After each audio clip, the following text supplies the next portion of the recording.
Welcome to TLCI Radio with co-hosts Manfred Smith and Nancy DeLuca Stempel. Sponsored by the Learning Community International, the school without walls. TLCI Radio brings the future of education into view for you to see today. Join us for a lively discussion of all the options to enhance learning for students of all ages. Expand your perspective, understand what learning is all about, and position your students for a complete learning experience. And now, please join Manfred Smith and Nancy DeLuca Stempel for TLCI Radio. Welcome to TLCI Live Radio. I'm Nancy DeLuca Stempel, and my mentor and my friend and co-host is Manfred Smith. Good afternoon, Manfred. Good afternoon, everyone, and welcome, and thank you for joining us. Thank you. If you're into living and learning, you're in the right place.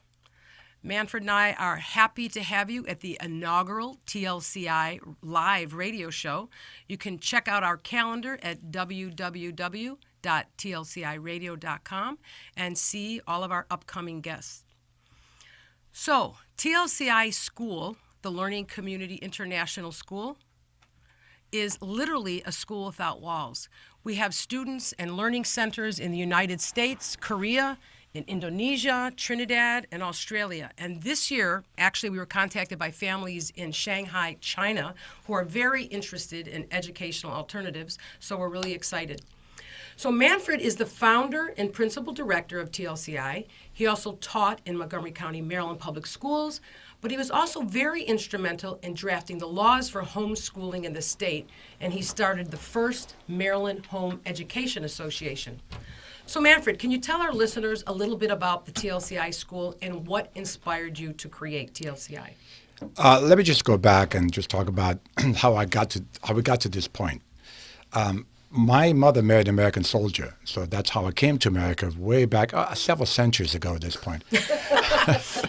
And one of my first memories, he lived in Georgia. We were stationed in Georgia, Augusta, Georgia, is visiting his old home. And I remember walking into his attic, which was literally wall-to-wall books. I've never seen that many books ever, anywhere. Wow. So that was sort of impressive. I found out, soon, a little bit later on, when I got a little bit older, that my father only had a sixth grade education. But yet, he read and shared. He read papers all the time, newspapers. He would talk about things and situations. And so he was a lifelong learner before that term ever even closely became popular. He would always invite me to come along. We lived in Alaska, different places. We would go gold panning, to the country, to laboratories on base and things like this. And that was one of the first experiences of being able to sort of learn by experience, being there, doing things. And, this continued later on when I was a teenager and we lived in Maryland. We would go to quarries and rock hunting with Calvert Cliffs and things like this. And so I became, of course, very comfortable with exploring ideas and different ways of learning, and the fact that my father only had a sixth-grade education and he kept on learning. So that was I was used to that. So when I got out of college and I started teaching in Montgomery County in the early 1970, it was a pretty crazy time, and the school was a high energy kind of a school with a turnover rate of like 80% a year. When I started teaching, every teacher in the entire eighth grade was a brand new teacher. Imagine that, every teacher. So we had to, we were sort of free to figure out what to do to teach kids. It was, like I said, quite crazy. Well, that worked really well for me because I'm very comfortable with, sort of crazy kinds of things. That's why we like you. That's right. And so over the years, I learned, all different kinds of ways to really motivate kids to do learning that's really fun and interesting, mainly because I was not going to be bored in the classroom. So when I had children, later on, I ran across a story by Growing Without Schooling by John Holt. So I contacted him, and one thing led to another, and by 1979, I already began to form the first home education groups. And by 1980, I formed the Maryland Home Education Association, and we did the legal, legislative work eventually to protect parents' right to educate their own children. one thing led to another. I met people from the Community Inc. and approached them about starting a program for homeschoolers because they already had a private school for a year. And soon I launched and created and founded the Learning Community International, where we first enrolled homeschoolers in our private school. And one thing led to another, and here we are today. So it really sounds like things kind of started to manifest based on your relationship with your father. Oh, absolutely. Right. And you've done it again because you never cease to amaze me. The theme for today is actually relationships. So you kind of started out in that mood. And that brings us to a topic of interest that I've been mulling it over recently, and it's a term that's bothered me, and it's helicopter parent, and it's used as a negative kind of term. So I did a quick little search on that helicopter parent, and it brought up some articles from the Chronicles of Higher Education, and there were two kind of conflicting articles. One was about engaging parents to achieve greater enrollment and management success for college students, and another one bemoaning this phenomenon of Facebook spawns the army of helicopter parents. So it was like this kind of conflicting articles, and it appears that we want it both ways. First, we ask parents to help get their children to the institutions of higher education, and then we ask them to step away and stay away. So it seems illogical, and I don't think it's really supported by research or even common sense. Do you have some thoughts about that? Well, as a teacher, I can certainly confirm that parent involvement is critical in the success socially and academically of their children. It just makes common sense when you think about it. If you're not really involved with your children, if you're not asking them questions, if you're not communicating with them, well, you're sort of putting them adrift. And drift is very bad. Drifting is very bad. Now, if you're going someplace and you have somebody that's highly motivated themselves, that's one thing. I remember John Holt, who is the founder of, really the father of, the modern father of home education. He used to say about children, would make this anecdote about trucks. There's these huge, big dump trucks, the Mack trucks and everything. And sometimes these things get stuck in the mud, for instance. And there's a big sign in the back of the truck. It says, "Don't push, pull." And that is something I would like to leave with parents too. You push kids, you push me, you push you. I mean, I sometimes push you, and the result is very predictable. So you can't. Pushing does not really work. You want to pull, you want to encourage, you want to reach out to your children, you want to be involved with your children. That's really my takeaway from the whole helicopter kind of thing. Sure. And so, again, we're talking about establishing and building relationships with your children. Sometimes, they leave every day. They're going away to a school setting. So sometimes parents have to do a little extra to make sure that they're building that bridge between home and school and relationships. So TLCI Live's format is going to be pretty simple. Besides our promise to bring you resources and tips like Manfred sharing, we want to be able to introduce you, our listeners, to inspirational and thought-provoking guests. So today, our guest is one of my favorite people, not just because she loves Italian food and has a contagious laugh, as you heard it. You can't help having a sunshine day after spending just 10 minutes with Susan Combe of Handmade Life Coaching. Susan has led personal growth retreats for adolescents and their families. She's worked in 4 different industries, owned 3 businesses, and she has a master's degree in international and intercultural management, and she's the author of the book Alien Down the Hall. Her passion for her work is based on her own process of self-discovery, and I love when Susan says, "It's a simple idea, but a profound one. Life and career satisfaction rest in doing what we do best." Welcome, Susan. Thank you so much, Nancy. It's very fun to be here. Good. So tell us what you do best, and who is the alien down the hall? Well, depending on whether you're the kid or the parent, it's the other one. Right. Yeah. It's all perspective. That's right. Who are these people and how am I related to them? What teenager hasn't said that? Mm-hmm.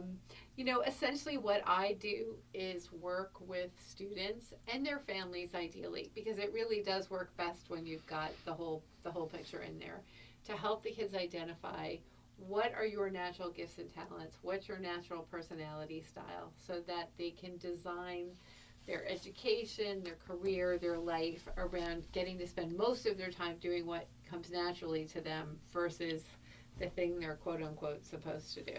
And I'll have to just say with this helicopter parent thing, of course you got me thinking about it and I have an opinion. Imagine that. I'm shocked, I tell you. Particularly there's gambling in this establishment. That whole push-pull, I think it comes down to if you have parents calling prospective employers to follow up in their kids' interview, yes, you've gone off the rails. Okay, let's be clear. But as a parent, I think an important part of your job is knowing who is my kid and how much support do they need. There are kids out there who are super self-starters. I just had this conversation with a mom the other day. They're getting up early. They get their assignments done on time. You've really never had to worry about them. Mm-hmm. God bless them. It must be lovely. It's not your most common parental experience, I would say. And those parents have had to learn sometimes we need a little bit more follow-up and checking and reconfirming and whatnot. So it's really knowing who your kid is. There was just a letter somebody wrote to the Washington Post and it jumped off at me because I knew we were going to talk about this subject. This mother wrote in and said that her 13-year-old, long story short, the mom was raised very competitively and her kid just wasn't like that. And you could just feel the disapproval in every line of her letter. It was really painful to read. And then her kid got asked to be in the spelling bee. And he said, I don't want to do it. She's like, no, you can do it. You'll do your best. He's like, I really don't like to do it. Anyway, long story short, he got into the spelling bee. First round, he went out on a word that she knew that he knew, and then he turned to her and bowed and left. Wow. And it was him getting her back for making him do this. Mm-hmm. Now, as a parent, that hurts me, Yeah. And it is so hard. It's so hard for us to get that perfect strangers are different than we are, but to get that your kid is wired totally different than you is a really tough thing as a parent, You had this playbook. Well, theoretically, this theoretical playbook, and then once you actually meet your child, you could just throw that playbook out the window because that's not who they turned out to be. Right. That makes me think in terms of, again, that encouraging thing and also helping kids of really supporting them, acknowledging them respectfully of interest, encouraging them to go with those kind of interests and try to follow that. That's one of the things in the learning community, of course, that's what we do. Our entire mission is learner empowerment, of having kids discover something that is really, really motivating them and that they love to do, and to create a whole entire program around that, as you know. But for parents at home, we have children in school, and you have that dynamic going on, and you don't have quite as much contact as you would, let's say, if you're working more closely with your children, like we would in the learning community. What would you suggest? I mean, do the same principles apply in terms of encouragement, or do you think you have to be take a different kind of approach? Well, I think when I was in graduate school and we all were like, ooh, intercultural communications, let's learn about why do Germans have pigs as good luck charms? That was an earlier conversation. How come this whole thing in Japan about gifts? I want to stand those people over there. And all our professors looked at us and said, no. First thing is you have to understand who you are and how your brain works. And we're all like, oh, that doesn't sound as exciting. Mm-hmm. So I think that's the first step, is that you have to ask yourself, who am I? How do I naturally see the world? And then how is that similar or different than my child? And one of the things that's really fun and exciting for me in the learning community is when I get to work with both the kids and the parents. Right. So, we start off doing the personality testing piece. So the kids do it, the parents do it, and they get to see how they're similar and different. And I think about one family is a perfect example. Dad's sort of very intellectually challenging, a little bit more introverted kind of thing. Mom is a planning person. I can know what that woman's day timer looks like without having ever seen it. You've got to have a plan. You got to know what you're going to do. When are you studying for this, etc. And then they have a daughter who's a totally in the moment, just jump in and make it happen, super extroverted. And, they were bumping heads a little bit because there's that idea of what they thought it was going to look like, right, but maybe isn't what. So after we talked about the fact that for her, for instance, as such an extrovert, she really needed to be finding more situations where she got to interact with other people. I think a lot of us, I'm an introvert that looks a lot like an extrovert, I admit. But, when I think of studying, I think, we needed to be quiet. There's no distractions. But for some kids, that's totally the wrong approach. They're actually going to do a lot better having conversations with other people about things. Mm-hmm. Or just realizing that for people who are big planners and tend to be very deadline driven, having kids who are last minute, they think of as being all about procrastination, but actually one of the real talents of those kids may be that they're great in the moment problem solvers. And so as it turned out, she was actually looking at the whole idea of event management where, there are people who do a lot of the advanced planning stuff, but then in the moment you have to deal with what happens when the food for 300 people doesn't show up. A planning person may not roll with that too easily. It's not a plan. Right. You know what? I'm just thinking now from my school perspective, because many of our listeners obviously are going to have children in school. Mm-hmm. How, you're talking about different styles, different approaches, and so on and so forth. And, a good teacher, if they're not constantly being pressured, which is unfortunate these days, to conform to a more narrow curriculum, to conform to, we have to study for the test kind of thing. I would think that would be very challenging for a parent to sort of figure that out. The whole multisensory kind of thing that, the child, they may not even really fully realize the strengths of the child because, unlike what you do for us in the learning community, every year to a high school where you're really monitoring these kids, you're really talking to them, you're building those strengths, we're identifying these things. That's what we do. We're focusing on that learner. What could you think about suggesting to a parent at home, the child comes and goes, they're busy, they're making food, the kid's got homework, he's got to study for a test, they're doing whatever they're doing in class and how well they're doing. And a lot of times, as you know from your experience, and I know from my experience, what's going on in the classroom is not remotely motivating sometimes to them or aligned with the best way to learn or anything else. What would you suggest a parent could do? Yeah, it's like a hit or miss kind of situation. Like, how do you build that bridge? Mm-hmm. Because one thing is being personally aware as a parent. Then you have 3 kids, and each one of them are different. How do you start building bridges between all of that? Right. Well, it's interesting. I mean, you talk about the idea of relationship. I think one thing is having a relationship with that teacher at school, being somebody who goes in and gets involved or volunteers in the classroom and, talks to them about what's going on. And I can imagine part of that helicopter parent comes from teachers' frustration of thinking, oh my gosh, do I have to pay attention to every little thing? Do I have to be a nervous wreck that I'm going to say the wrong thing and then get 18 emails?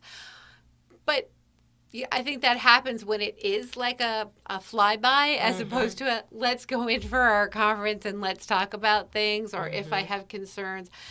Teachers, let's face it, teachers don't become teachers because they're looking to be rich and famous. They become teachers because they're really passionate about helping kids. So they're going to make the time. Every teacher in the world spends a lot more time working than they get paid for. So I think, that's one piece of it. And I was also thinking about, from a parent's point of view, ask yourself, what are the things that you argue about with your kids all the time? Because I think there's some good clues there. Is it time management? Are you somebody who, starts things and gets it done and whatnot? And is your kid a quote unquote, wait till the last minute person? That if you try to bludgeon them with your natural style advice, I still remember once I had a young woman. I think she was a sophomore in college actually already, and her dad was an attorney, super structured, super every duck in a row. And she was like an artsy, in the moment kind of thinking. And I said, he started to say, and I said, I know what you're going to say. You're going to say, she should schedule all through her thing when she's going to do that. And I said, that would be a great idea if she were a completely different person. But she's never going to do that.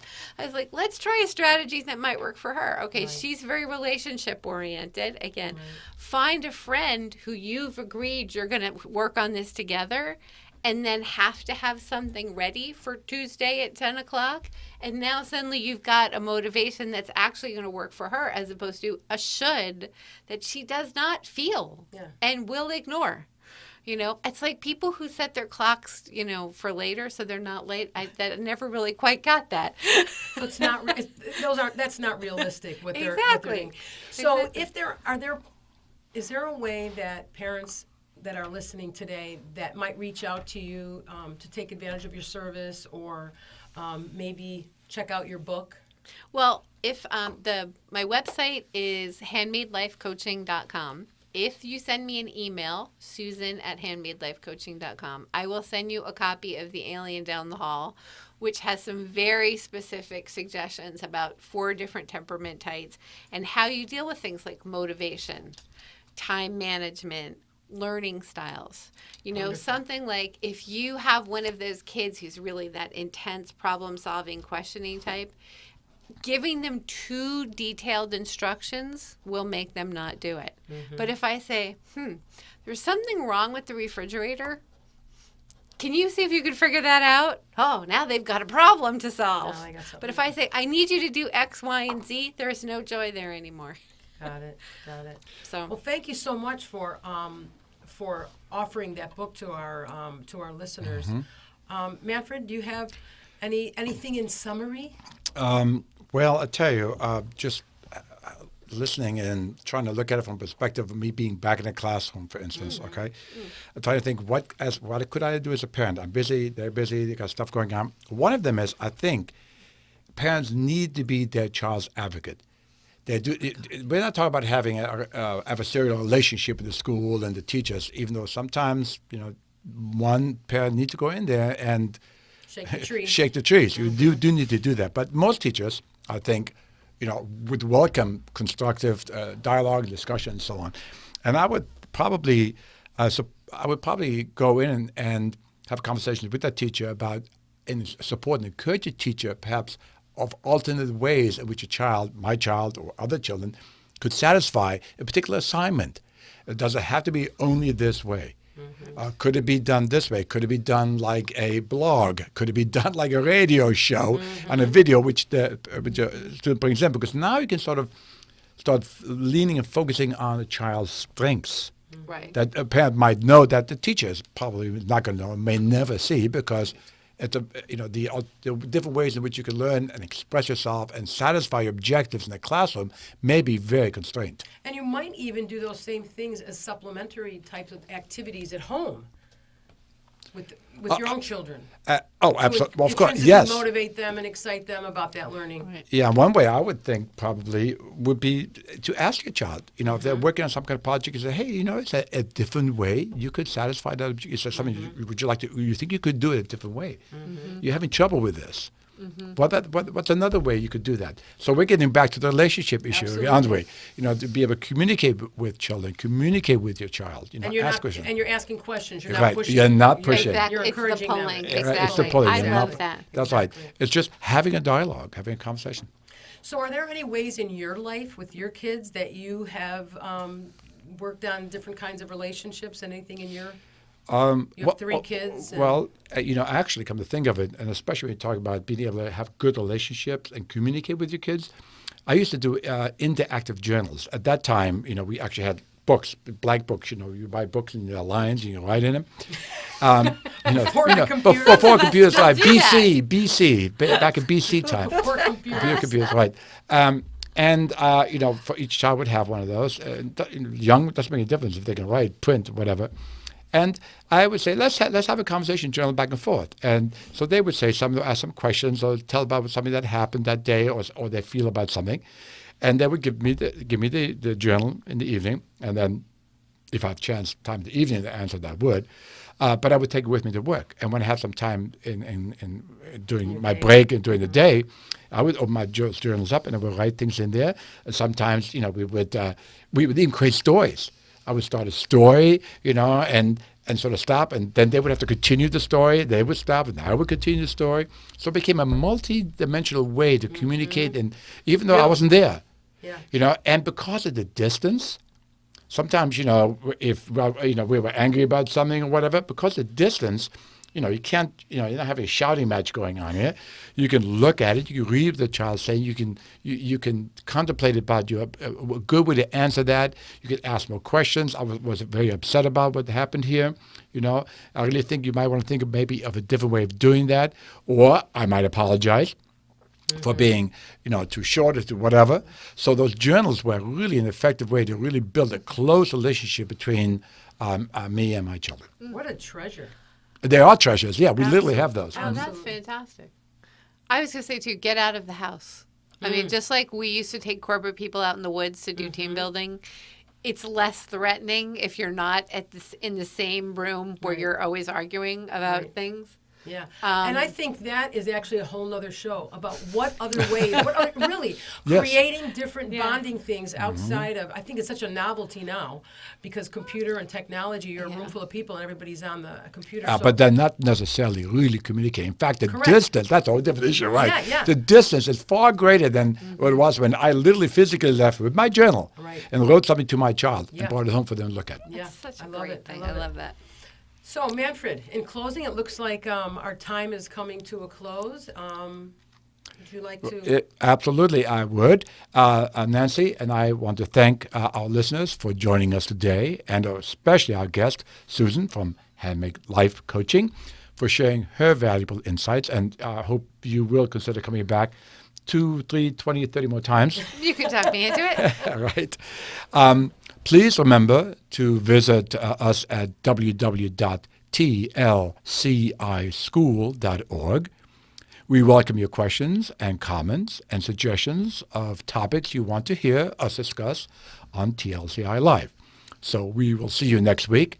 Be sure to tell your friends about TLCI Live and have them join.